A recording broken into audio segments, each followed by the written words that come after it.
Welcome to the Slop Farm. Enjoy the video. You'll begin now by preparing the watch and yourself. Make sure the watch sits snug, about 1 finger width above the wrist bone so sensors contact skin. Open the Heart app or tap the heart complication. This gets you straight to pulse measurement.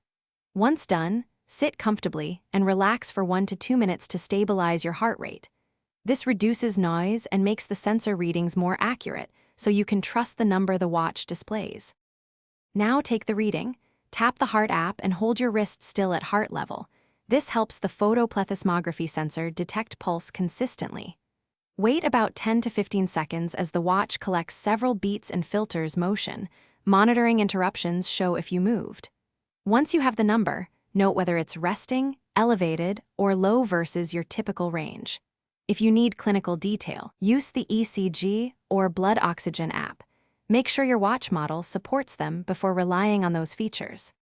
Finish by saving or screenshotting the reading and checking trends in the Health app. That lets you compare day to day. If readings are inconsistent, make sure the band is snug, reboot the watch, and retake after 5 minutes. This clears transient errors. If the watch still misreads, clean the sensor and your skin, then try again. Finally, if you see persistent high or low numbers or feel symptoms like dizziness, contact a healthcare provider.